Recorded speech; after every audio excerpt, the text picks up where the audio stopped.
Good morning, my loves. Good morning.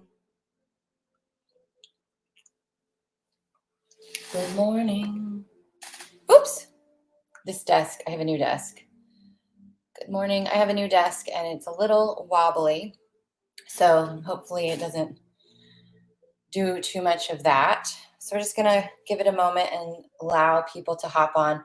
We're gonna be talking about 2022 today. I really felt inspired. I've been channeling my Andromedan team.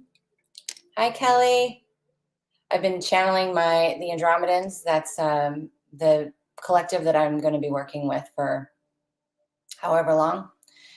And we want to talk about 2022. We want to talk about ascension versus awakening. There's a big difference. And I think that people are really starting to notice that.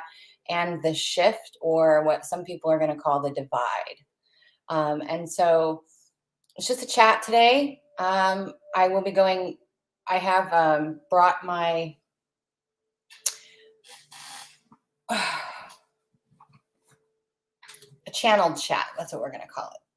So if you have questions along the way, feel free to ask. I will let you know if I know the answer or can bring it through, or if I don't. So take a moment and share this out. Let people know that I'm on, and come hang out with me this Sunday morning.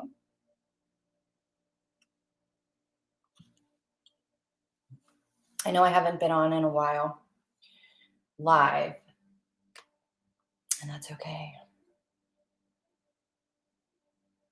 Hello, TikTok. So it was actually inspired because I was answering comments on one of my other posts. People were discussing the divide that they're feeling or seeing in the collective, and asking questions about why they're so confused right now, why they feel so confused, why they feel so lost. Some people are having a lot of health problems. Others are going into the depths of their shadows and really feeling like they're having to face things that maybe that they thought they'd already faced before. Anybody having any of this going on in their reality right now, or they feel lost or confused? Maybe they're going through a lot of health issues. Maybe you feel like you thought you knew what you were supposed to do and what you were supposed to be and where you were supposed to go, and now you're like, shit, none of that makes sense anymore. None of that's working. I know a lot of people personally. Some are clients, some are former clients, some are acquaintances, and a lot of fellow channelers are in this position with me. So let's talk about it for a minute, because I'm going to talk about a little bit about what I shared in my 2022 webinar. There was a very good reason why that was a paid event. And so I want to bring a little bit of that information here. A lot of people are going to feel and think that 2022 is the year that we divided. It's going to feel like the Great Divide. It's going to feel like the world is divided. And it already kind of does, right? It already kind of does. It feels like you're either on one side or the other, right? Either you're pro-vaccine or anti-vaccine. You're either pro this party or pro this party. You either believe in conspiracies and spirituality, or you are over here. Like, there seems to be this huge divide between us, right? That is a superficial and very false divide. Hi, Sonia. Hi, Trisha. Sorry, you guys, if it gets bumpy. I have a new desk set up, and it's just not as stable as my other one was. But we're going to go with it. So it's going to feel very divided. It's going to feel like that in the world. But again, it's something that we have to keep coming back to and keep reminding ourselves of, because I still have to remind myself of that. The reality that we experience. So there's a difference between the reality that we observe, right? So whether you see it scrolling, you listen to, watch the news, even the alternative news, you guys, has a lot of fear-based nonsense in it.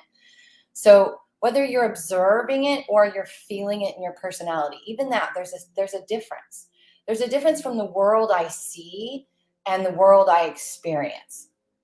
and how that affects me. So if the world stage affects you personally, you are going to be in one dimension. We'll just put it that way. That is the experience. Because here's the thing. Dimension equals perception, okay? And that's the state of consciousness that we are in. So the world you see, you are seeing it through whatever you're seeing and however you're experiencing it. That is the lens of perception that you're seeing the world through, right?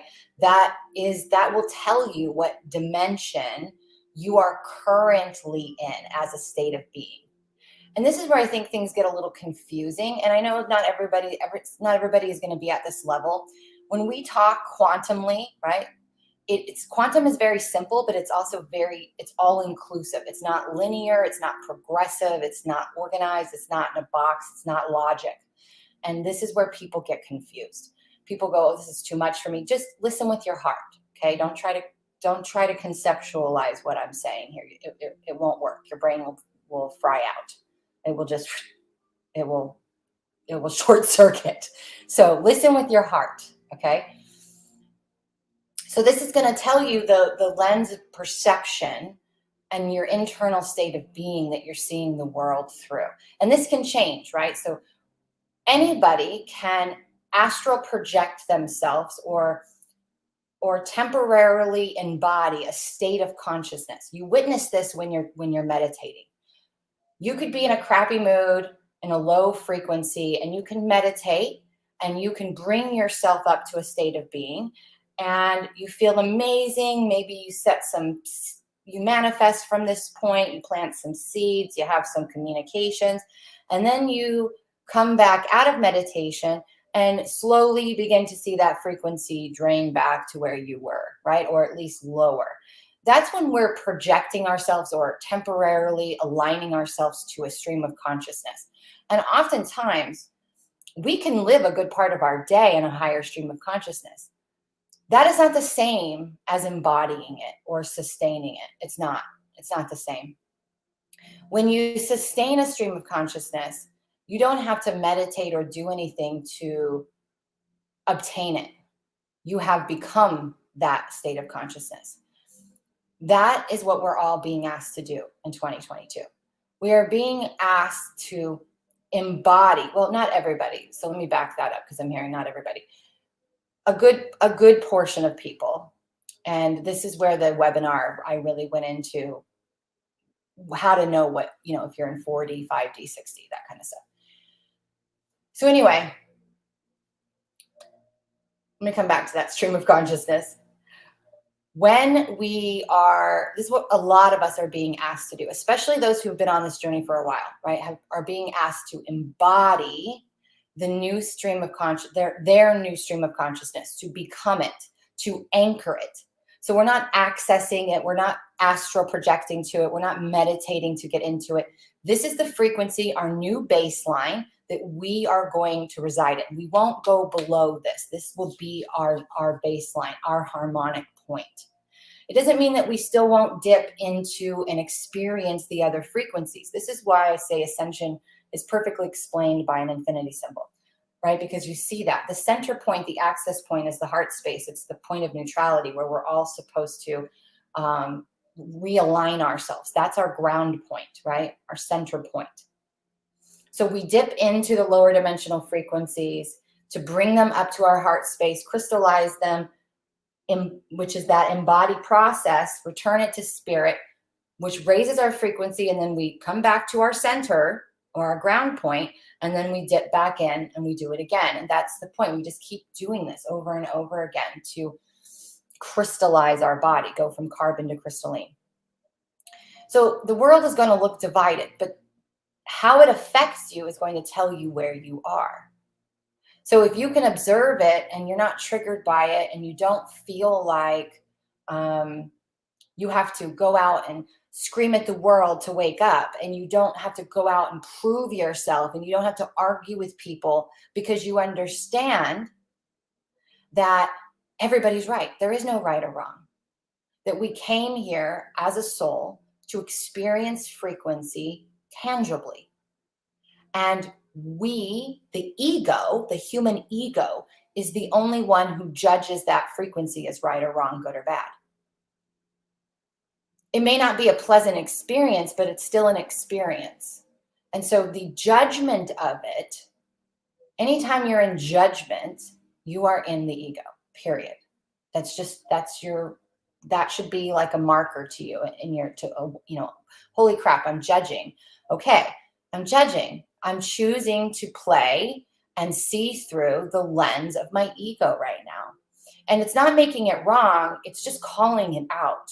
And for those of you who've read my book or who have followed my teachings for years or been a student of mine, you know I have the purification process. It holds 4 frequencies that really gives you the simple 4 things that you need to go through the awakening into the ascension part of the journey, to move from awakening to ascending and repeating over and over again. It's a very simple process. When we try to confuse modalities with this and that and anything externally outside of us, we have gotten away from true ascension. It comes from internally. It comes from inside of you. That's why I love my process that I channeled, because it's so simple and it comes from inside of me. It doesn't need anything outside of me. So the world's going to feel that way. But here's what's really happening. Okay, if we get rid of the false matrix and the layers that are shown to us, what's really happening is what we call the shift or the event. And something that if you've been awake or on this journey for a while, you've probably heard people like me, other channelers, talking about the shift or the event for years. I swear it feels like we've been talking about this forever. And people were talking about it way before me. So it's not anything new.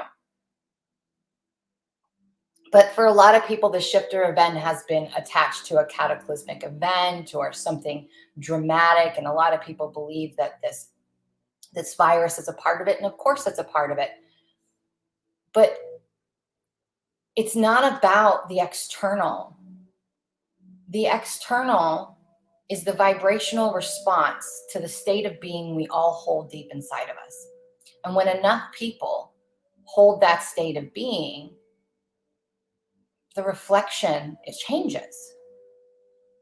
And so right now there's chaos. Things don't make sense. Truth is being vomited at the same rate that lies are being vomited. And so it can be very confusing. It can be very confusing. Not only that, but the shift that you don't really see that's happening is the internal shift, right?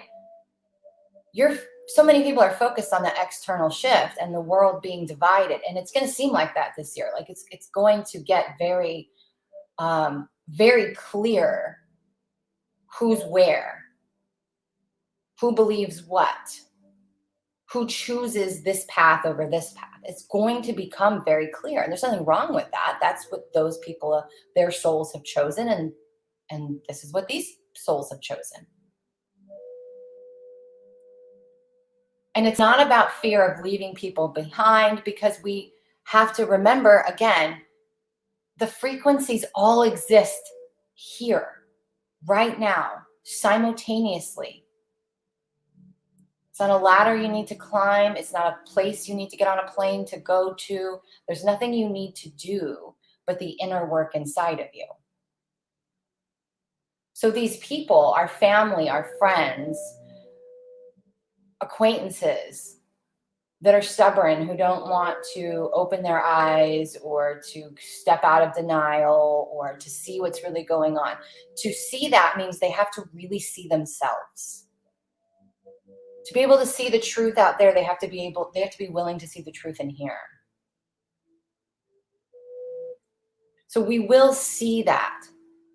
But here's the real thing, the whole part of this conversation that I really want to get to.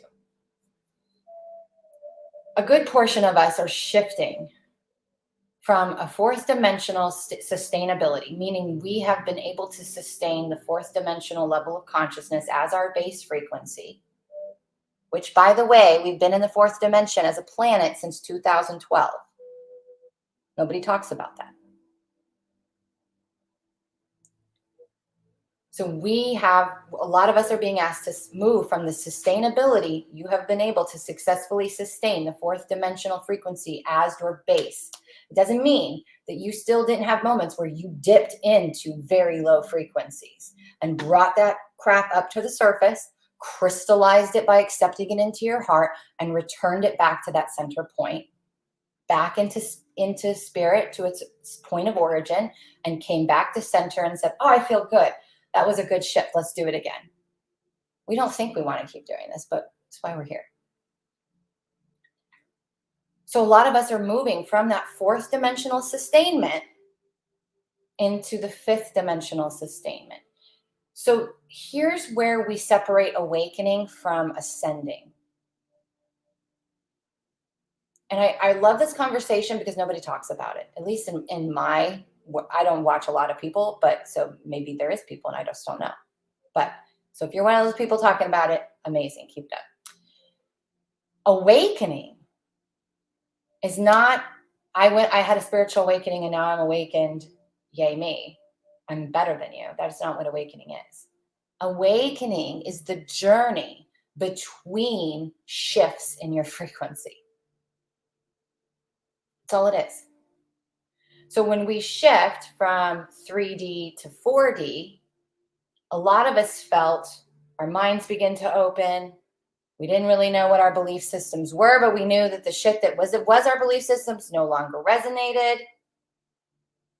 We were like, that's a lie. That's not real. We weren't meant to work hard. We weren't meant to work a 9 to 5 that we loathe, drain our energy, come home, clean, cook, chaperone, one day retire and hope that we can sustain a good life. No, nobody signed up for that.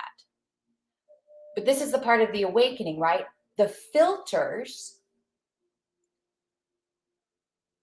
this is what we call the veil. The veil is a collective belief system. So your individual veils, aka your filters that have kept you limited, lift. As those veils dissolve, lift, whatever human word you want to give it, because there's really not a quantum word for it. So we have to kind of bring a quantum conversation into a linear one, which can make this even more confusing. That's why you got to listen with your heart. But those veils of beliefs dissipate. Now, all of a sudden, we have all of this information that we could not process before because we had these limiting blinders or veils up. So all of a sudden, it's not that all this, we've had these epiphanies or downloads, we've just dissipated those veils that kept that information hidden. So now all of a sudden these veils are gone and there's all of these beliefs, there's all of this information. And let me tell you this information is not limited to what most people think. When we remove those veils, we start to access aspects of ourself and the wisdom that aspect held, that we've always had. It was always there. We just had a veil or a blinder that was limiting us from accessing it, because this is why I'm always preaching to the gods and to anybody who will listen. The greatest thing you will ever do is learn how to read your own energy and your own body. That's why I teach that. It's called the Energy Matrix if anybody wants to dive into it. And it's a program that will change your life. But regardless, read your own energy, because you don't need to go to an Akashic record to get your information. You don't need to travel anywhere. Every aspect of you, every life you have lived is happening simultaneously.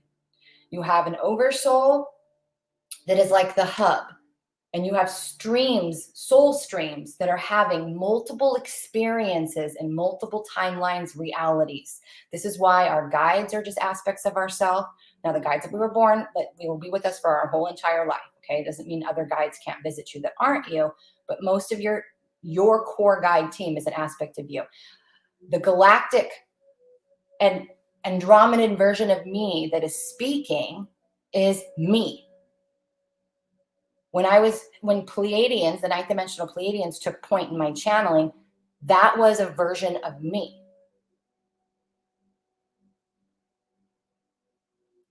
But that all lives inside of me.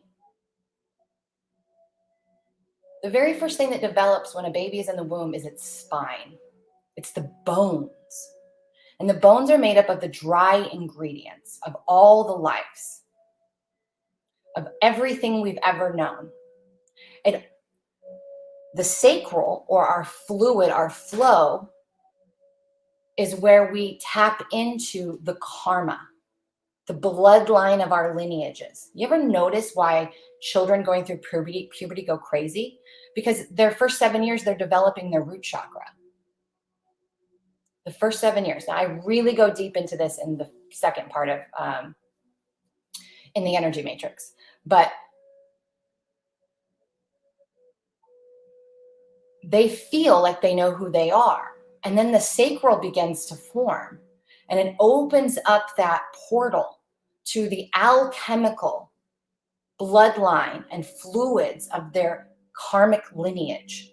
Now, all of a sudden, they have things like shame and guilt and anger and resentment and all of these collective beliefs of your lineage that begin to water or give life to all the things that you have inside of it. So it like waters the dry ingredients and things begin to grow so that you know what you need to prune, what you need to foster. This is the process that we go through. So as these veils lift, all of a sudden you have access to information from when you were a high priestess in Egypt. Or all of a sudden you start channeling your Andromedan self. Or you also open up the aspects of you, the lower frequency aspects of you, because in that process of awakening, in that process of shifting between base frequencies, all of those wounded aspects of you are going to come on really strong. Your ego is going to get super loud. Your inner children are going to get super loud. Your protector personalities are going to get super loud. And they're going to be like, that's not real. It's going to be fear. This is unknown. This is uncertain. I don't know what to do. I need to control. So as you're shifting into the awakening process, the awakening between frequencies, it's confusing. You feel lost. You don't know what's up, what's down. You feel like you need to control. You don't know. You're being asked to walk in faith. You're being asked to walk in uncertainty, to just allow yourself to be guided, to follow your intuition. And your ego's like, we got to control this. I'm in fear. That is an awakening. And that is something that we do until we no longer do it. It's not that it ends when we transcend our body and go back to energetic form. No, it doesn't end there.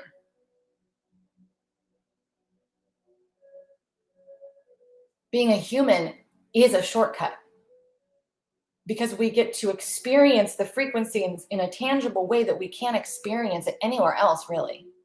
There are other physical forms in other planetary systems. But once you move into the seventh dimension and beyond, you no longer hold a physical form. You begin to align with more of a celestial body. So when we get to ascension, ascension is when we start to allow our soul aspects to descend into our physical vessel for the purpose of embodiment. Right? So that's when we allow the light to enter, to hit our density, kick our density up, which is usually in the form of a trigger or anything that we feel physically in our body.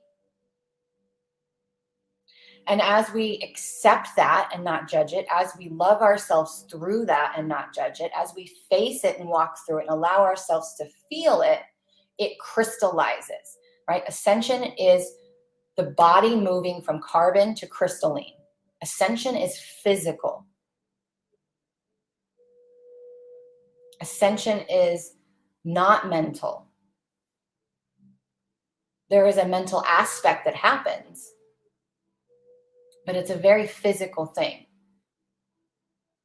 As we ascend,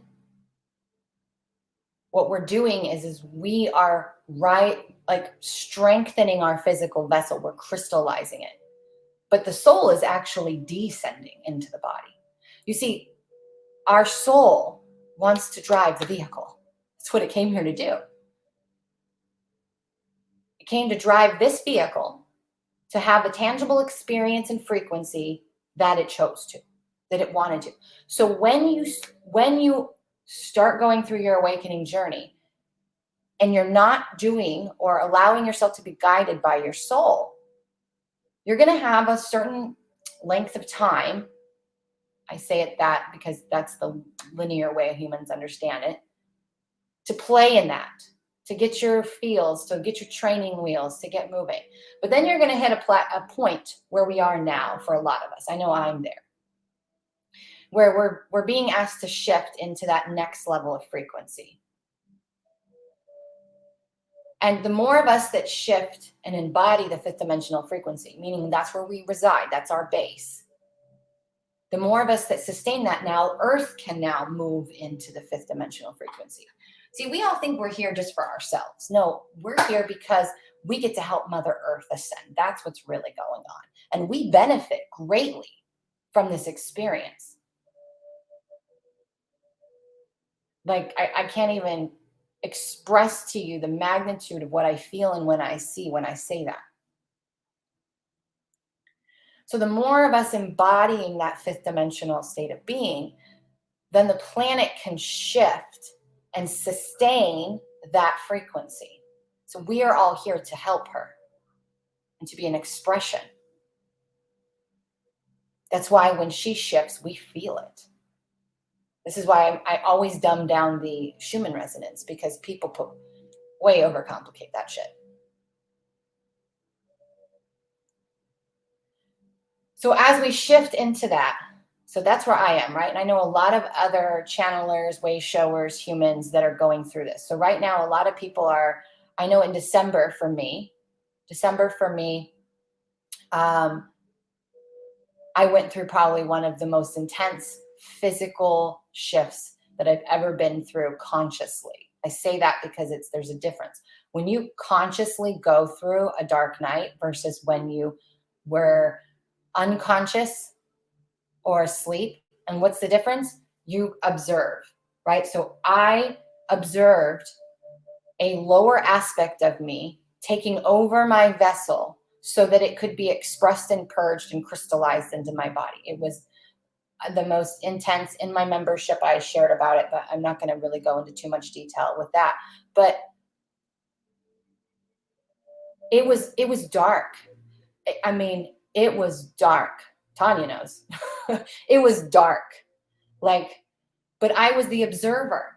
I was aware enough and conscious enough and observing myself enough to know that I wasn't going to kill myself, that I wasn't going to do all of these things, even though that part of me wanted to. That part of me was like, we're dying. And but it wasn't really dying. It was integrating. It wasn't dying.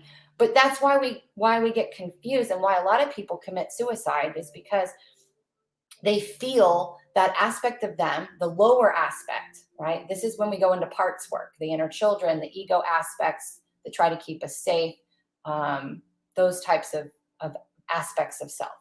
Everybody has them. Healthiest person in the world has 22 fragments. Healthiest person in the world will still have 22 fragments. 22 is a very powerful number. It's a master number. So this lower aspect of me took over my being because I wasn't allowing it to be expressed in the way that it needed to be expressed. It was 3 days of this part of me taking over my being. It was scary and crazy. And I thought I was losing my mind because it was a state of psychosis, because I was not who I know myself to be. I allowed another part of me to take over. But I was conscious enough to be the observer, to be like witnessing what was happening and knowing that I was going to be able to keep myself safe. Craziest effing experience. It would be an awesome movie, because I can't even begin to articulate. I mean, this could be a 7-hour conversation of what I went through. about 2 weeks after that, I started to feel the shift inside of me. And I knew through certain markers of my own dictionary, because I learned to read my energy. I built my own dictionary of what things mean. I know how to read my soul, my divine blueprint. That is my Bible. That is my GPS system. And I began to know that some big shifts were coming for me.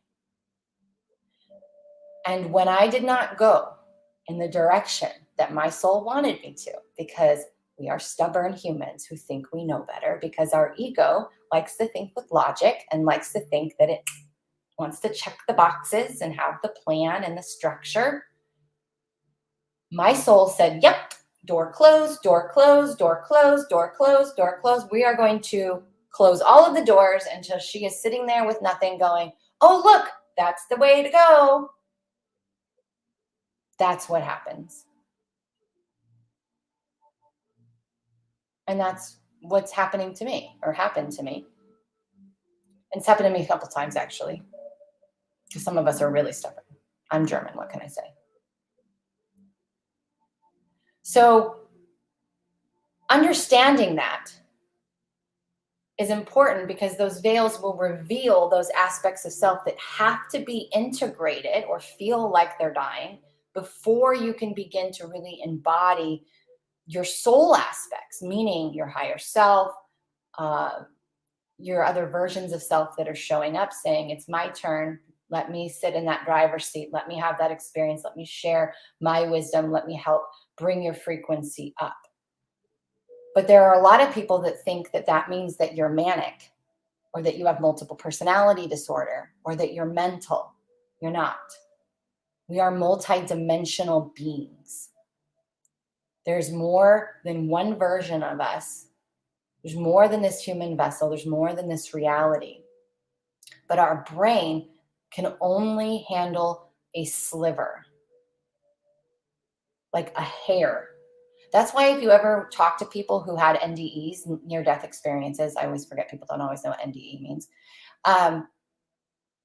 They'll tell you that what they experienced was so vast that they can't even put it into words, because the human brain cannot break it down, because it's so beyond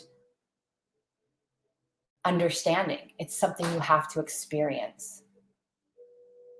So we are being asked to embody our soul aspects, which means you have to break up with judgment. You have to break up with judgment. And that's not easy for us to do. And nobody expects you to be perfect.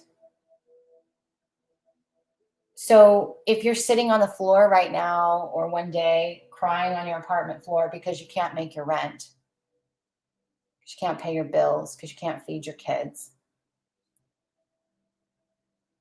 or if you're sitting in your very expensive house with all the money in the world and you still feel lonely and unfulfilled, it's about accepting that that's where you are, and that that's not right or wrong. It's where you needed to be to finally see the truth that nothing outside of you is going to fulfill you. It comes from inside of you. And that's why a lot of times, many of us have to hit rock bottom so many times, because we have to be able to find happiness, find peace, find joy, find fulfillment in the nothingness, without material things, without people, without the labels of success or failure, without any of that. When you can do that, you've broken free of judgment. I can talk about walk-ins forever. Kelly says, do you believe in walk-ins, and what's your take on them? So we actually just went through a 3-month period of walk-ins. And this is a very hard conversation for people. We kind of talked a little bit about it in my webinar, but so walk-ins, and now let me just be clear about this.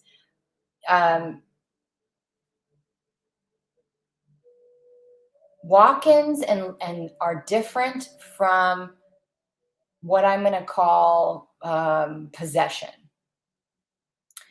If so some people confuse these, and it's coming up, so we're going to address it real fast. If you drink too much alcohol and you black out, a lower frequency entity that was someone else's soul aspect that broke free and was given enough life to live on its own can take your body for a ride, because your soul has checked out, said this body is toxic. And it can do that too with if you're in a toxic body because your environment's toxic, your food is toxic, your things you put on your body are toxic, your home is toxic, you are not going to be in your body very much. So it can take you for a ride, right? This is different. That is not what a walk-in is. A walk-in is when you as a soul have agreed to allow another soul to take over your vessel mid-journey.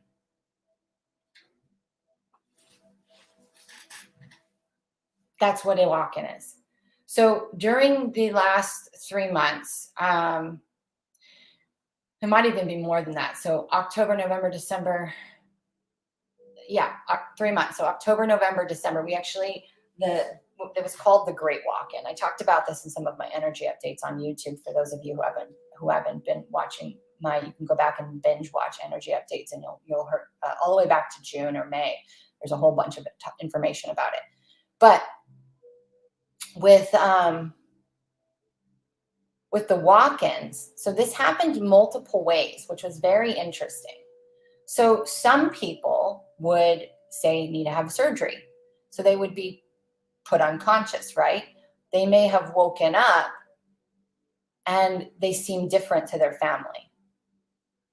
Meaning maybe they didn't know how to do the things that they always knew how to do before.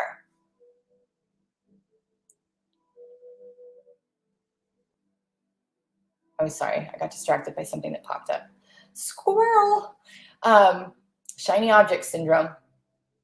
So they might have woken up from that surgery, or even their night's sleep or anything, right? Maybe they got in an accident. Maybe they had a near-death experience. Maybe they just got super sick, whatever. But something happens to where they basically take a back seat in their own body, and they haven't left. So there's many versions of this. This is what I want to talk about. It's not that your soul always leaves. So some of them, their soul kind of takes a back seat and allows a soul that's more evolved to drive, and they'll learn. So the soul in the back seat is the one that still is able to do a lot of the human things and knows how to do a lot of the human things. But the more, I don't like to use higher or lower, the more evolved soul is the one that takes point, and your soul begins to learn from that soul, okay? To the outside person, you're going to feel different, and the outside people are going to think that something has changed in you. A lot of people will just think you went through an awakening, or that you're going crazy, as some people like to say it. But that's one version. Then there's another version. So there's different layers of walk-ins. Then there are people who, as a soul, have decided, you know what, I'm going to exit this game. I've said this many times. We all have an end date. A date where when we chose to incarnate, we said, this is going to be our exit date. But between now and then, we have off-ramps that we can choose to exit the game early, because we feel that maybe as a soul, we've done all that we can do. Maybe we feel that we can be better helpful as back in our energetic being. Whatever the case may be, the soul says, I'm going to exit this game. Well, what most people don't realize is there are, God even knows how many souls that would die to be here at this greatest shift that the universe has ever seen, to be a part of this. The whole universe is watching us. The multiverse is watching us. We are like a grand experiment, and so many people are learning from us. So many beings come in and access Earth's library because of what we do on a physical level. The people that a lot of spiritual yogis and people worship, like the galactics and the gods and the Greeks and all of these things, right? Angels. You think that they have the answers. Well, little do you know that they're also coming to us for the answers, because we're the ones having the physical experience. We're the ones that have the understanding, and you don't have an understanding until you go through the physical experience. So a lot of us to say, hey, I'm going to exit this game early, and another soul, our souls communicate, right? Our souls in communications of, you know what, I'm going to inhabit that body. So that soul comes in. Now, when this happens, this is different. That part, you will still have the memories of the human. You know why? Because that's in your blood. Remember, when the sacral developed, it opened the bloodline. So those memories will still be there. The past lives of the other of that soul will still remain, but they will not have any attachment to it. This is why I am. This is why I'm always say that Eckhart Tolle is a walk-in. Watch how he is. Even when he's not channeling, even when he's being interviewed, he is the same. He's very monotone. He wanted to kill himself, right? He wanted to end his life. And that was his soul leaving, another soul coming in. He's not triggered by anything, even though he remembers his memories prior to. And even though he can access all of those things, he's not attached to it, right? I'm super attached to my kids. I'm super attached to my past stories. I wrote a whole damn book about it, right? So we get attachments. We're attached to our stories. We're attached to our pain. We're attached to what things mean. These are things that we spend a whole life working through, detaching, untangling, crystallizing. When you go through a walk-in experience or where your soul exits and another soul comes in, they have no freaking care about any of that shit. It's like they let it all go and they live in that very neutral monotone point. But here's the thing. This is why a lot of people don't want to be present. This is why a lot of people don't do this work, because they think that that's what they're going to become, which, by the way, I feel is very boring. That's my human opinion. To me, being present is be present with whatever you're experiencing and then come back to yourself. And then go into this experience and let yourself have the experience and then come back to yourself. So again, the infinity symbol. The center is the access point, the heart center. You go into the experience, you come out with more wisdom, you crystallize it, you go and have an experience, you come back, you crystallize it, but you always come back to you. But for me, I was someone who lost myself constantly. I lost myself in relationships. I lost myself in who I was in business or when I worked for another employer. I lost myself in things very easily because I would go into that experience and I would let that experience take me over and become what that experience wanted me to be. And then I would years later go, I don't know who I am, because I didn't go have an experience. Like right now, I'm having an experience talking to you guys. When I'm done, I'm going to disconnect from that experience and I'm going to come back and I'm going to take some breaths and I'm going to come back to me. That's what being present really is about in this life. We get caught up in being something that we're not. We get caught up in the experience. We kind of get taken down by it. So a lot of people don't want to do all those things because they don't want to be like someone like Eckhart Tolle, where they're very monotone. I mean, the man doesn't look like he has a lot of joy, but again, that's just my opinion. I'm sure he has lots of joy. So there's different layers of walk-ins, and some walk-ins will come in. Like Eckhart Tolle is a great experience of a walk-in that's stuck and really came to do work. But then you're going to have other walk-ins who maybe someone is leaving because the soul's exiting because the person, the human, did not get on board, right? They didn't start detoxing their life, their body, their food, the chemicals they wear on their body. They didn't start detoxing and processing and sitting with their emotions. They're not doing the work. And the soul gets, okay, this isn't working. This is too toxic. I'm going to go. Anybody else want to give it a try? Someone comes in. Soul comes in, takes over, might try for a little while. It may stay, it may not. But a lot of times you will see those types of experiences where your soul exit, another soul came in. If you witness this with somebody else, if someone has a stroke or someone has something, goes through like a major accident or something, when the new soul takes over and the old soul, when your soul's gone, meaning your soul's returned and a new soul has a walk-in, has embodied you won't know how to do human things. Like taking a shower and eating every day and eating constantly and doing the normal brushing our teeth. We have to learn that. We have to learn that. We have to learn how to use this big, heavy body. So when you'll know, because that person won't know how to do basic things anymore. They will have to be taught how to speak again. They'll have to be taught how to walk again. They'll have to be taught that they need to eat. I'll tell you, when I am in long periods of sustained higher consciousness, I rarely eat. And I usually only eat liquid, right? So there's different phases of the ascension process, and you'll know what crystalline or gamma body or diamond rainbow body or whatever light body you are embodying at that phase of your journey, what aspect of your consciousness is trying to ascend and embody inside of you by how you're eating and how you're living. There is a process that goes with it, and it might be a little different for everybody, but the overarching concept is the same, you know? Tanya, I mean, I could make him live lively with and Tanya Lee does the best impersonations of some of these guys.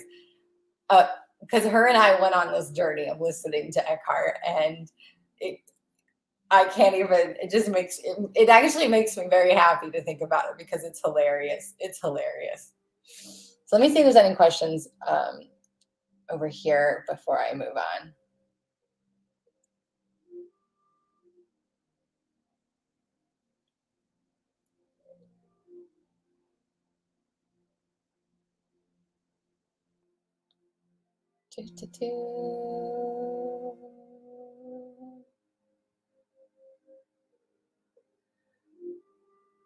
So we're going to block this person because we don't do disrespect. I don't know how to do that from here. Manage, block. Here we go. I don't do disrespect. Okay. Kelly says, I'm familiar with someone who had an NDE and has completely changed afterwards. A different soul as he woke up, able to read and write than when he struggled previously. Personality change 180. Yes, that's a great example. That is a great example.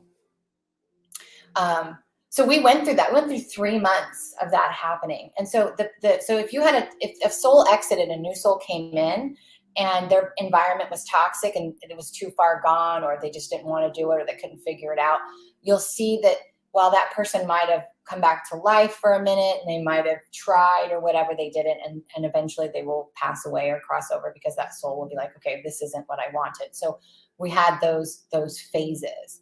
And it will still happen. It's just that we went through a huge phase of walk-ins coming in, because what happened is we had a lot of more evolved souls come down and enter in to help the collective to shift and ascend. Sonia, what is your opinion on Alzheimer's? My mom is going through that. Let me see if they have anything they want to bring in with this.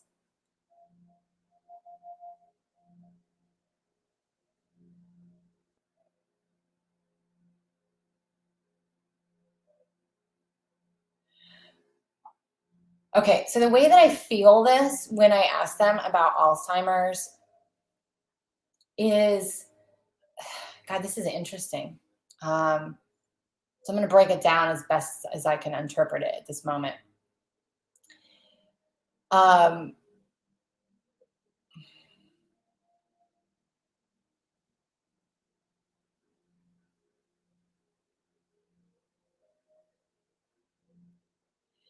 It's almost, it feels like a disconnect from the body and the soul.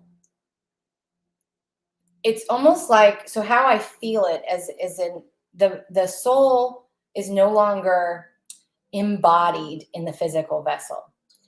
It's really like an open portal, and the soul can come in and come out, but it hasn't exited completely. And the filters or veils they begin to go until that person goes fully into it, right? So the process of going into Alzheimer's or even dementia is the process of these veils or filters being dissolved. But what happens is they kind of get lost in that.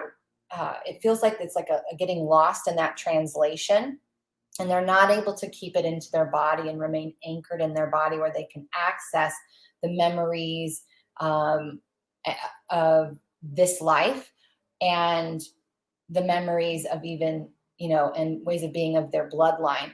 So they're open to all of everything. They may not be able to articulate it in a human way. And they will have moments of lucidity until they don't, where their soul comes back in. So it's like when they're having those moments of lucidity, I see it as them coming into their body and kind of landing, even just a little bit, and then their soul exiting out. It's almost like it feels like they have some, God, it's weird. It almost feels like there's this period of unfinished business to where they're working things out in a different plane of existence. So their body is still alive because their soul hasn't left completely. But again, it feels like it's up here, and it feels like there's some processing that's happening and everything's kind of confusing. And that's why oftentimes they don't remember the people that they've been around this life, because they're not fully in this body, right? It's almost like they become an open, God, that's so strange, but interesting. It's almost like they become an open portal. And so as that aspect of their original soul comes in, they have those moments of lucidity, but all those veils and everything kind of go away.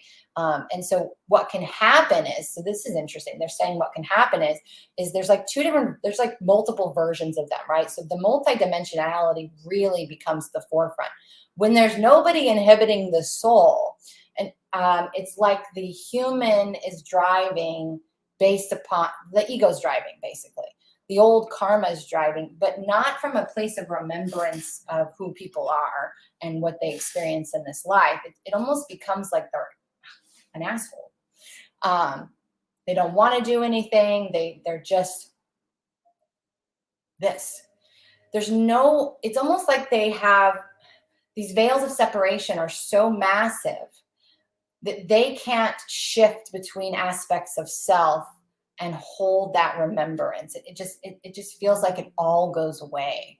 And so they go through like the karmic version of them where it's not tied to memories. It's just tied to the stubbornness, the fear, the aggression, all of that, to these really enlightened states. And then there's states in between. So that's how I'm shown it. But what they're saying is that it's really this point of processing where there's something that's being worked out. And that's why their human vessel remains operational. What a lot of people don't know, which I found fascinating, and I find fascinating, is when Earth moved into the fourth dimensional plane of existence, we were able to hold enough light to where the human body, I always say it's like a Tesla. It can drive itself, right? It does need, normally at Tesla, you still need to have an operator, whether they're pushing a button from their phone or they're in the car, they need an operator, right? Well, we began shifting into a time when we didn't really need an operator anymore. And that's why so many empty souls, or what we call non-player characters, are walking around right now, because they don't need a soul to operate it, but they're actually operating from their point of karma. They're operating from only where they've been, and they're here to trigger the karma in us so that we can evolve and ascend. That's actually part of their purpose. So it just branches off into so many different things. Her personality is changing. She is losing her filters. Yeah. You lose who you think you were, and you just become, let's just say we all dropped. This is why we can't shift like that. And it would literally be too much on a human. And I almost think that that's kind of what happens for some of these people, especially for people who get dementia or Alzheimer's onset early. It's almost like things happen all at once or too fast. And now they have every aspect of self available and no filter to separate and be able to say, I'm going to be this version of me and come back to center. Now I'm going to be this version of me and come back to center. They don't have the mental capacity. It fries their brain, and they have no mental capacity to go in or out or to separate or to identify. There's no more awareness of that. It's just like, I'm everything all at once, and that's really, it can be really, really hard for everyone else to watch and go through as well.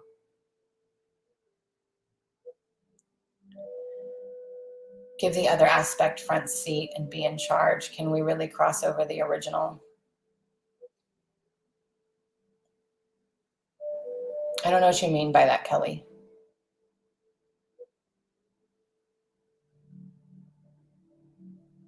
Yeah, Debbie. Debbie says, I had a very high level experience 2 years ago and I lost 10 pounds in a week and didn't need food. That can happen just when you do a crystallization. So has anybody ever gone through a huge emotional shift where they maybe went for, days or weeks of crying and purging and maybe you even did eat, right? Or whatever it was, but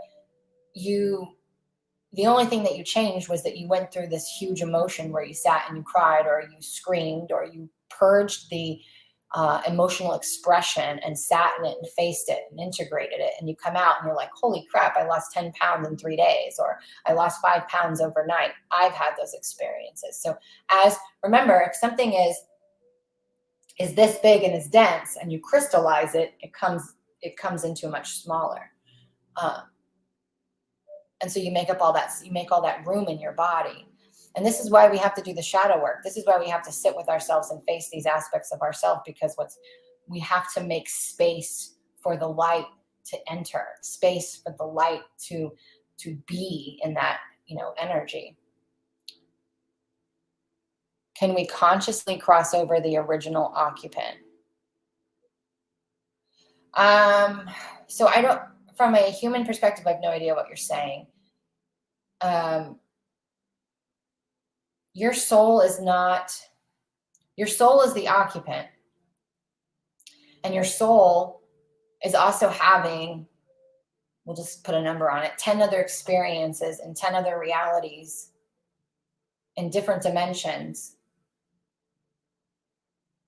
So that's why I'm saying we are always multidimensional. Even the people who are asleep, what we call asleep, which basically means you're unconscious, you are on autopilot. That's when you're asleep. Just going through the motions of life and not present, that's when you're asleep. And most people still have lots of moments of this. Even those people are multidimensional. Think about it. Your parents know a version of you. Your friends know a version of you. Your kids know a version of you. Your spouse knows a version of you. You have work friends that have a version of you. You have clients that have a version of you. We are all multidimensional. We have inner children. We have other aspects of self. Anytime you have come into judgment and separated from a part of you and deemed it bad, shameful, whatever, it creates a fragmentation. Like if we had a walk-in come in for our highest good, can we cross over the original soul born in the vessel? Does that make sense? If the walk-in came in for you to learn from and you sustained in your body, so if you took a back seat and you stayed to learn from that soul, it would be an agreement between souls. So yes, the answer is yes. It could be something where you say, you know what, I've learned all it is to learn. I'm going to go ahead and let this soul take over my vessel and I'm going to leave. Yes, that could happen if that's what you mean. I mean, anything can happen. It's an agreement between souls. It's contracts. And we can renegotiate contracts. So does that answer your question, Kelly? I think I understand now.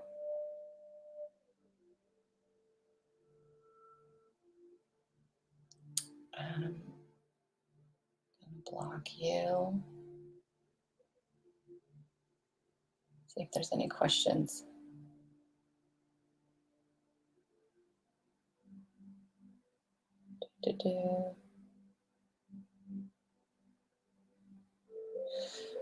How long have we been on? We've been on an hour. I love renegotiating. Yeah, renegotiating is powerful. Meredith says, I went through the one day food. One day food was my enemy. Oh, one day food was my enemy. And relearn what my body can tolerate. Like one day meat started to taste funny. Like I could taste the dyes and started only buying from a butcher. Alcohol, even though I've always been a light drinker, became like poison to me, making me violently hungover for weeks. 3 drinks one night had me reevaluating my body altogether. Girl, I feel you. In 2016, I was what I call a steakatarian. I was hardcore. I lived on the Atkins diet for years. I mean, probably 20 years. I was meat, cheese, light greens. I love fruit, but I never ate it. So that's how I lived. I lived a carnivore lifestyle. And I knew my body didn't want it anymore. And I was being shifted towards eating more fruits and vegetables. But I had a belief system that carbohydrates were bad. And so I battled with it internally. So one day the meat just started to taste so bad. Like I could buy the best cut of prime rib. It didn't matter the quality. And I would take a bite and I could vomit. It tasted so bad. And the things that I loved started to taste bad because I would not walk away from it. So again, when you don't listen and go with what the soul desires, this is when we experience struggle.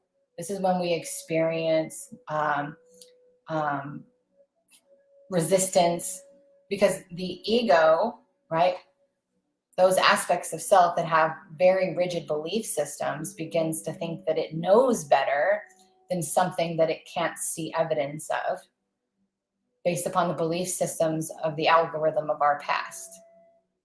And so it will actually change and start to make it to where now you have no other option to go that way. And so I made an abrupt shift. And so I stopped eating meat and went to chicken, and then chicken started to taste bad. And then eggs were the last thing to go. And when eggs went, I went completely vegan for probably 18 months. And that is when I began to have the shift where when I went through that phase, I went very galactic. So I was talking like this. I had a lot of multidimensional conversations. I started my energy updates. It was called Galactic Weekly because I was literally channeling different races that showed up. I started embodying my galactic frequencies. Well, I couldn't do that eating dead things. You can't embody higher states of consciousness if you're eating dead things. You have to eat live things. You have to have a toxic-free body. I went all natural. I quit dyeing my hair. I quit using chemical-based makeups. I changed my deodorant, my toothpaste, my lotions. I got rid of fragrances, red dyes, blue dyes. I quit eating inflammatory oils like vegetable oil, corn oil, soy, sunflower oil, all of those I quit eating a lot of processed things for a very long period of time. It doesn't mean you have to do that forever, but while your body is shifting and embodying their light bodies, you have to go through a period of detoxification where you strip it all away. And then once you embody that and you step forward, if you want to go have an alcoholic beverage, you're not doing it from a place of, I'm doing it to medicate, disassociate, check out. You're doing it because I want to experience and have this taste. It's tasting it. It's not overindulging in it. You start to eat and follow intuitively. And then the alcohol doesn't really affect you and you start to have different quality. It's not that you can do those things, right? So I still drink from time to time. I'll wine every now and then. But usually when I drink, it's very top shelf tequila. I'll do so because I pick the most organic, high frequency plant aspect that there is. And that's going to be, doing tequila. But even then, after 2, I'm good. Like I don't want to have it. I'm not doing it to disassociate. The moment I feel like I'm disassociating, I drank too much. Alcohol numbs your fear receptors. And that's why a lot of people drink, because it actually takes them out of the state of fear. And most people don't even realize that they're living in fear. But fear is anxiety. Fear is when you don't understand something or you're overwhelmed by something because there's too much energy and you're not able to break it down and understand it. So your body goes into a state of fight or flight.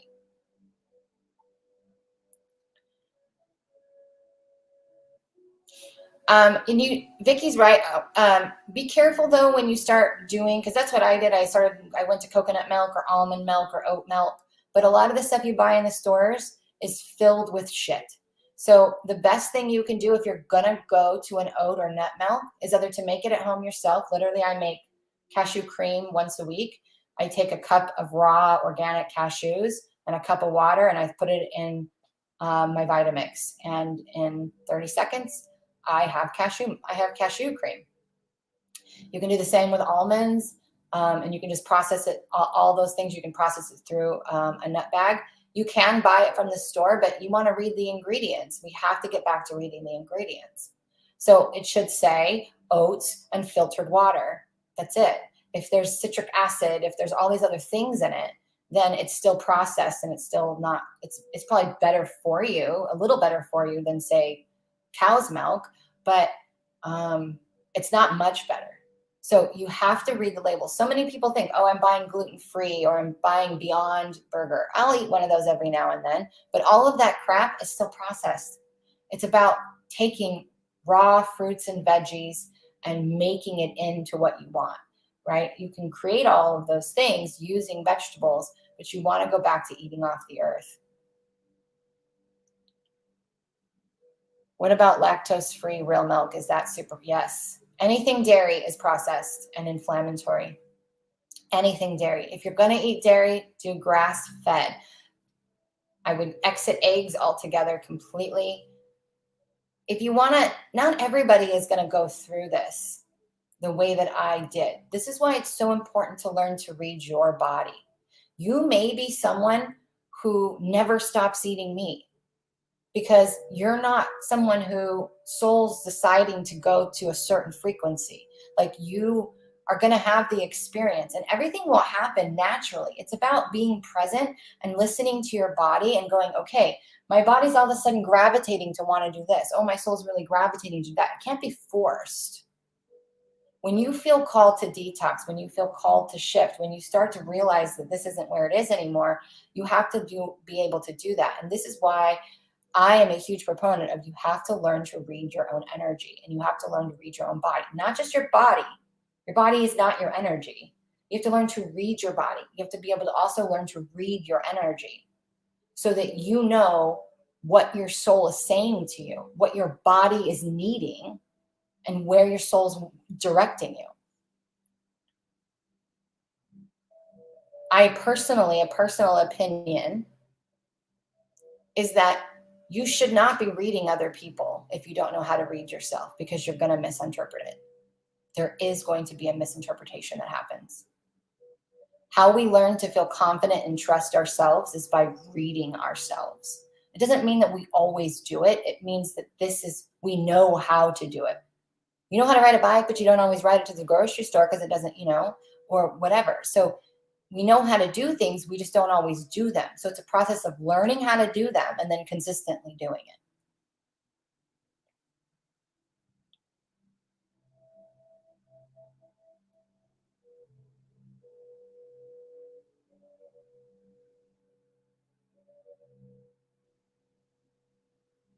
Meredith, she says, I had a side job all my life in this waitressing scene bar.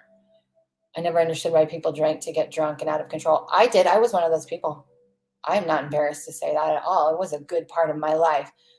I've had a lot of trauma in my life. I've had a lot of abuse. Every kind of abuse you can imagine, I've been through it. I have lived in the scum of rock bottom for a long time and been abused and abused myself. And I did not want to face all of that was constantly trying to come up. Because here's the truth. When you don't face what you know you need to face inside of you, it will keep showing up in your reality. You will call it in time and time and time again. Time and time and time again, you will call it in. And the reason why you call it in is because they're saying, you don't want to look here? Okay, we will bring it right here in front of you. And do this. until you decide to go ahead and look at it. Because again, we're stubborn.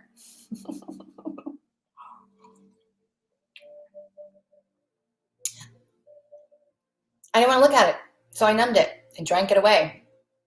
I lived in fear, so I drank. I lost 35 pounds 4 years ago going off processed sugar and foods. Yes, Sonia. And you know what's so powerful, you guys? Do you know that vitamin C and the sugar molecule are almost freaking identical? Almost identical.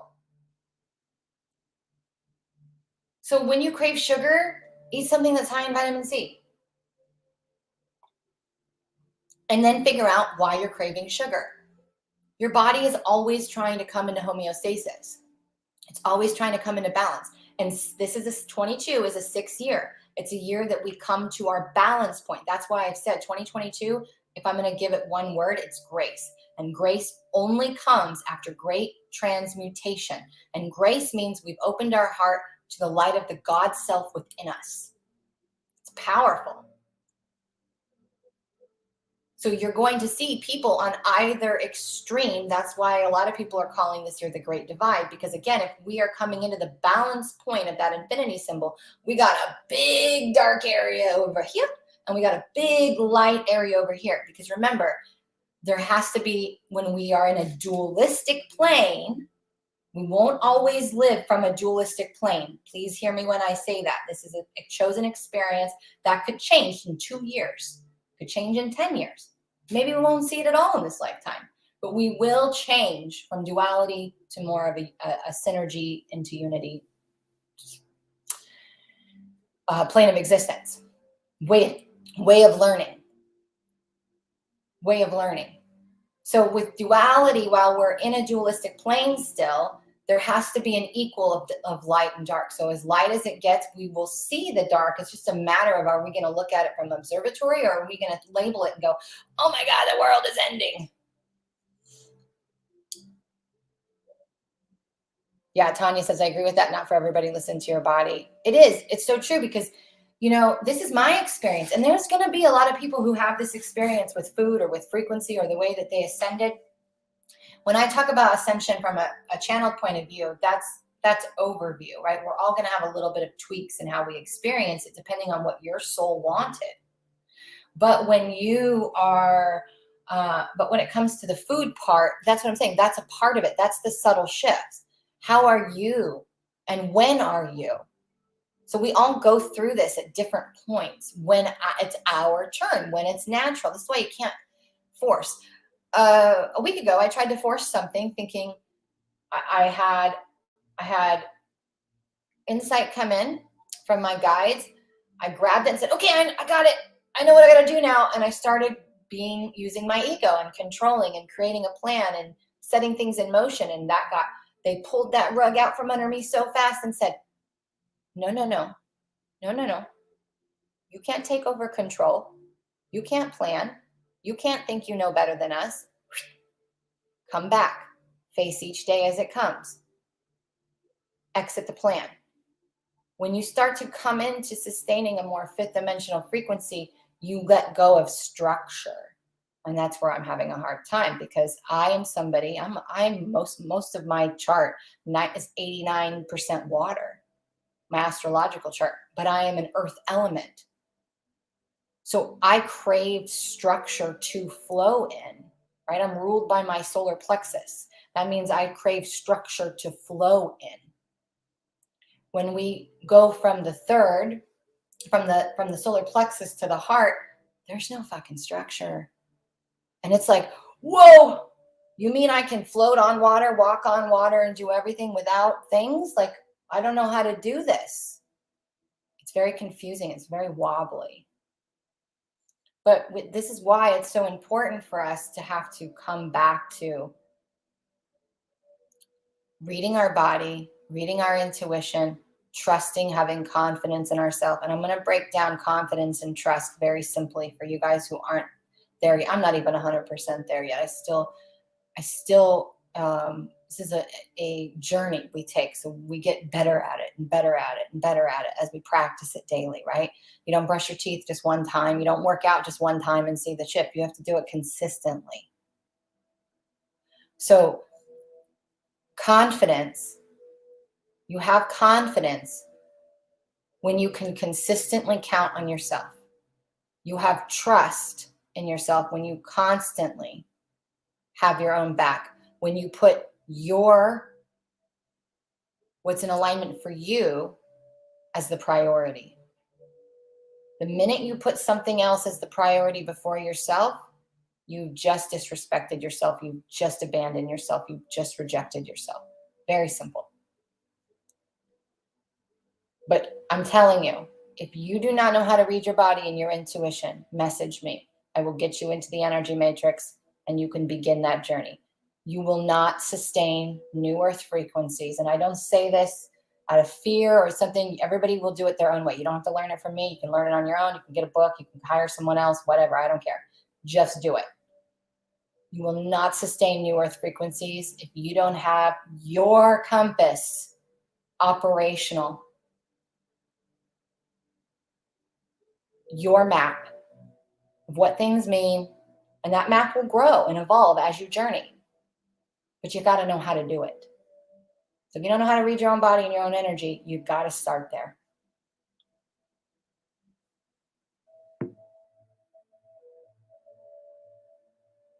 Is excess weight a way to stay grounded or just hanging on to trauma? That's different for everybody.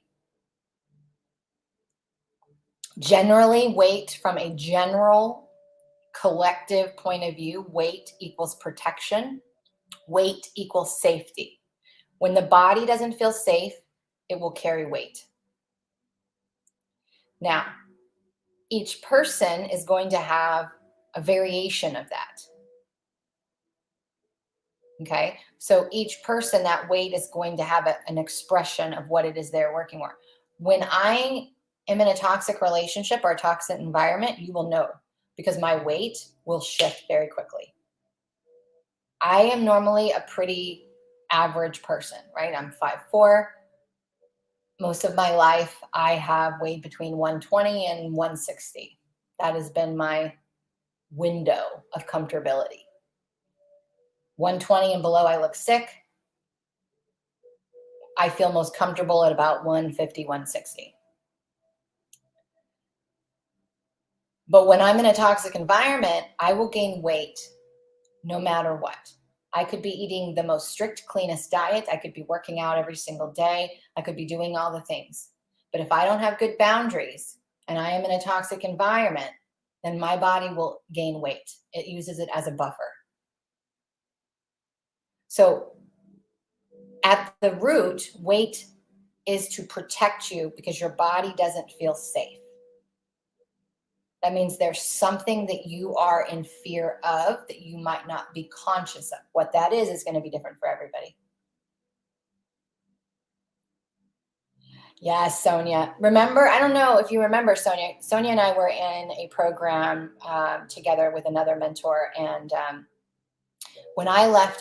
before I even left my household, when I told my husband I want a divorce, so in 2020, I told my husband something I had been contemplating for 3 years. I tried everything to sustain the relationship, but I couldn't do it. It was too toxic, and I needed to get away from it to heal. And the minute I told him, I said, it's time I want a divorce.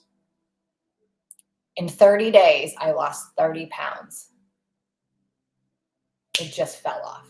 I did not do a damn thing different because I had made the choice to say, no, I'm going to no longer participate in this toxicity. And I hadn't even left the house yet. I lived there for months after that.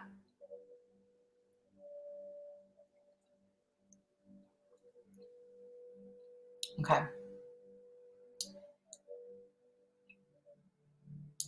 It's not just candida, but yeah, candida is that, most people have parasites. Most people are mineral deficient. I actually envy people who live in other countries, especially Europe, because the European standards when we're talking about food here, are way higher than the FDA. You'll see the same foods, and I'm sure a lot of you have seen the memes that go around Facebook, but you will see the same foods like Doritos and things like that. They'll have like 5 ingredients where the US will have like 30 because there's so much additives.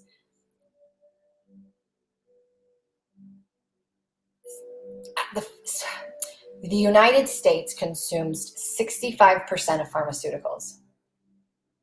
It's a system designed to keep us sick. So you have to break free of that system. And again, if you are somebody that goes through that phase where you are being called to detox, it will happen naturally, right? And when you don't listen, your food will start to taste like shit. It's just the way it happens. Or you'll get sick and you'll develop a autoimmune disorder or something that forces you to either make a choice to continue to be toxic and take medication or to change your damn lifestyle and your diet. Autoimmune disorders all stem from the nervous system. If you are in a state of any type of fear, fight or flight, fawn or freeze, if you are living in fear, it's going to and suffer from high anxiety or isolation. Like there's so many things. There's a list, right? You guys know what it is. That activates your nervous system. So your nervous system is ruling you. But what you don't understand about the nervous system, and this is why in my book I talk a little bit about it, but I'll probably talk way more about it in my next book. But the emotional digestive cycle, that's something that I have coined, that my guides have brought through to me. And it really has a lot to do with your nervous system. So when your nervous system is activated, right, it's going to activate your adrenals, which is going to activate your hormones. It's going to activate different things in your body that's going to release certain things to try to come back into homeostasis.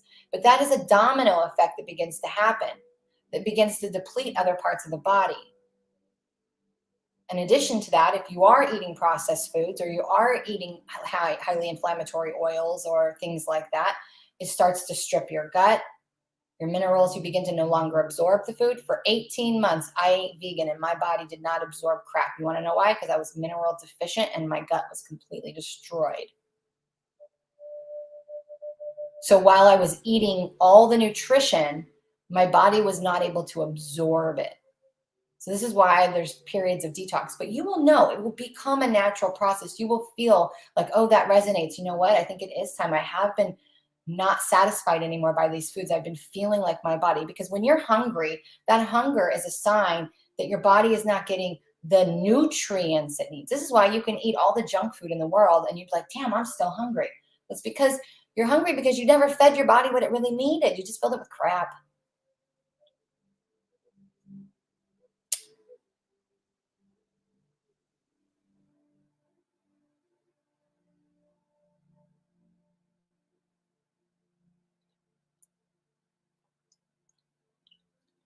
Yes, your toxicity can be from your inner environment. Absolutely, Tanya. There may be something that internally you fear that you might not even be aware of that you fear. And this is why I think it's funny when I can tell somebody, hey, you're in fear. And they're like, no, I'm not afraid. Maybe consciously you don't feel like you're afraid you're about to get in a car accident or the lion's going to eat you or that the world's going to blow up. But there is an unconscious stream inside of you or a subconscious stream inside of you that is a river of fear that you're not facing. And because you're not facing that, you're afraid at some other level that that's going to show up in your reality because you won't face it internally. So it's weird because in a way, you're internally aware that you're afraid of something. But really the fear is, shit, I'm not looking at this. I'm disassociating from this. I'm whatever, medicating from this. And so I'm afraid it's going to show up externally. So maybe I will have dreams or sense things that are coming because I'm not facing this. And I know that that's going to come because I'm eventually going to have to see it. And so the body begins to build protection. That's a great example because for me, so when I was going through that intense period, and I'm still going through it at some level, but it's much easier now. In December, I gained 7 pounds in just a couple of days because I went through that shedding, but internally I knew what fears I had to face in order to move. And it scared me because I wasn't sure I was ready to face those fears, because I knew they were going to show up externally, and they did. It took a little time, but they showed up, and I had to go through that. But my body knew it was coming, and so it started packing on weight a little bit. That's what happens. It's crazy, right?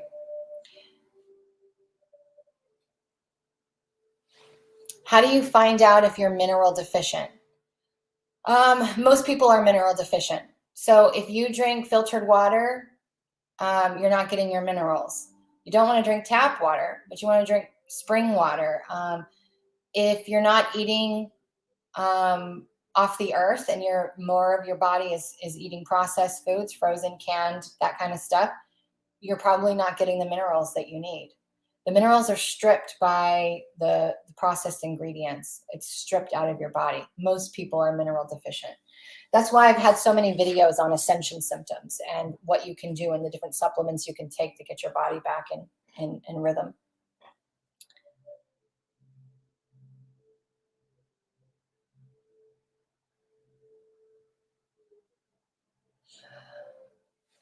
I made my mind up this morning that I will not drink alcohol ever again, one day at a time. I send you all the best to make that happen, sweetie, because it is a one day at a time. So I find it's easier if I make that commitment to myself. And for those of you who read my book, you know, when I'm going through a shift, you always revert back to your habits, right? So my habit when I'm going through a shift is to be very structured in my self-care routine, right? Which I share about in my book. Right now, I'm not doing 40 days, I'm doing 33-day cycles. But I try not to focus on the big picture of I can't have this, because then your ego starts to crave it. Instead, I change it to I'm choosing. So I will acknowledge the craving. I crave alcohol. That for me, that means my body's wanting to let go of something. And I'll say, I'm choosing not to drink. What other ways can I let go of this? What other things can I do? So change your verbiage to something that you're choosing, because the cravings will get stronger when you say you can't have something. Because here's the thing, the universe doesn't know negative connotations. This is why I always say you're always manifesting. There's never a time when you're not manifesting. The universe does not speak in negative connotation. So if you say, I can't drink, or I'm not allowed to drink anymore, the universe doesn't hear the not part or the can't. This is why we manifest so easily all the things that we don't want, because the negative connotations roll off our tongues so easily. So it's a shift in the way that we speak and the way that we think. So instead of calling your friends and saying, hey, I'm sick, you say, hey, I'm healing. So it's a matter of changing it. So instead of saying, I no longer drink, I'm sober, I'm choosing sobriety. You know? I went through a year and a half where I didn't drink a drop of alcohol. It was amazing. And I rarely ever drink myself.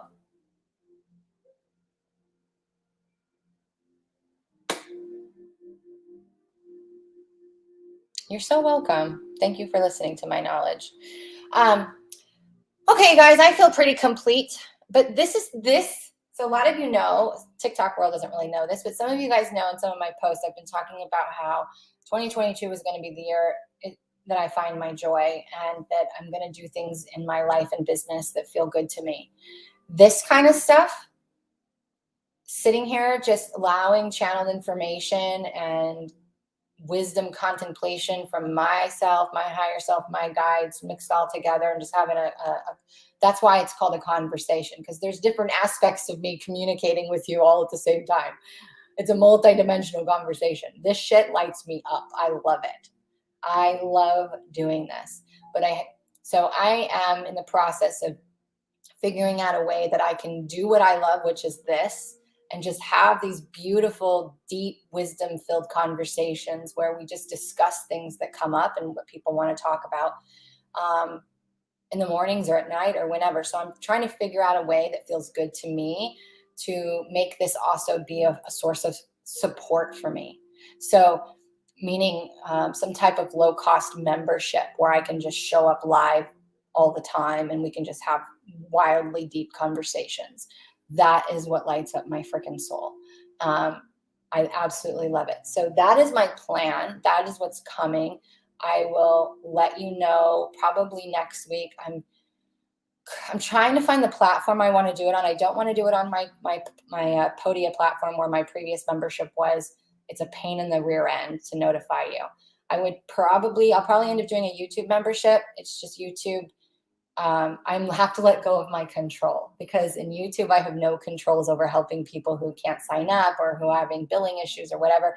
Zero control. So again, I'm being asked to step onto a platform where I have no control, right? It's very interesting. It is, Meredith. It helps to be able to listen to other people's experiences, not because you have to have that experience, not because I'm telling you this is what you have to do to get to New Earth. It's like, hey, I am on this journey and this is what's worked for me. And this is what my guides have shared with me. And this is the perspective that I'm bringing through. This is why channelers are all different, because everything is channeled through our lens of perception. And interestingly enough, once we move past February, those astral planes, so the astral body is going to go away in the way that we know it. And this is a whole other deep conversation that we'll have to do next week. But we won't have the astral lenses of distortion anymore. And that is very, very exciting. Very, very exciting. So I don't want to go too much in that, because it'll open up that door and then I'll be here for another 2 hours, blah, blah, blah. But the information will start to be clearer. But as anybody's channeling, they're bringing through a stream of consciousness through their heart. You don't channel through your crown, you channel through your heart.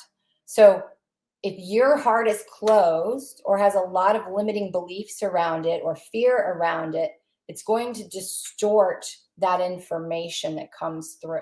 So every single channel has a different level of their heart being open, because not many people have a wide open heart. So depending upon how limited or expanded their heart opening is going to tell you the clarity of that information. Because it might be all true, but that truth can get distorted as it moves through belief systems and rigidity, because I can't think of another human word for it. So anyway, look out for things like this next week. And then I will also announce where and how and when I'll be doing it. But the membership will be this. It will be me having deep, wisdom-filled conversations with you, with the other aspects of myself, and just sharing whatever the hell comes up, and we'll go from there.